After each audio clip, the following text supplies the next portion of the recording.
ఆంధ్రప్రదేశ్ ఉప ముఖ్యమంత్రి పవనాల సారు పడవేసుకొని సముద్రంలో ప్రయాణంగా అట్టిండట. మరి విహారయాత్ర గిట్ల పోతే ఆడ పడవలు గల్లవడంగానే నీళ్ళలో జర్నీ చేయాలని అనిపించి పడవెక్కుతా అనుకున్నాడా.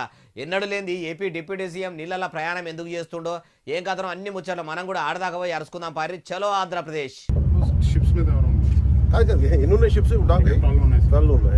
సర్కార్ ఇస్తున్న రేషన్ బియ్యంను కొందరు దొడ్డిదారిలా దొంగతో వల్ల రాష్ట్రం దాటించి బయటి దేశాలకు సముద్ర మార్గాల్లో సాగదోలుతుర్రట. పేదలకు అందవలసిన కోపన్ బియ్యము గిట్ల సముద్ర మార్గాల్లో చక్కగా బయటి దేశాలకు చేరుతున్నదని ఎరకైందట.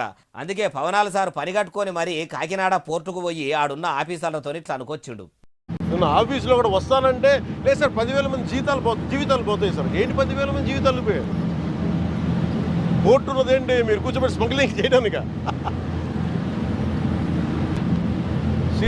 ఇన్నరా ఏమంటుండో కోపర్ బియ్యం ఇవ్వాలన్న దొంగసాడుగా పడవల వేసుకపోతుండ్రా నా ముచ్చట ఎరకైతే చాలు. నాకు చెప్పుర్రి, నేను ఏడ వేసుకపోయేటోళ్ళు దొరికితే ఆడికే వస్తా అని ఫోన్ చేసి పవనాలు సార్ చెప్పగానే ఆఫీసర్లు ఆడికి రాబోదు సారు 10,000 మంది పొట్ట కొట్టినోళ్ళు అవుతారని అనుకొచ్చిండ్రట. అంటే అక్రమ రవాణా చేసేటోళ్లను ఇడిచిపెట్టమన్నట్ట అని పడవనే సీజ్ చేయించుండు. డిప్యూటీ సీఎం సార్ పనితనం అస్సలున్నది కదా. అయ్యా ఉప ముఖ్యమంత్రి సారు ఒక్క రేషన్ బియ్యమే కాదు సారు, ఇంకా చాలా అక్రమాలు జరుగుతున్నాయట ఆంధ్రప్రదేశ్లో.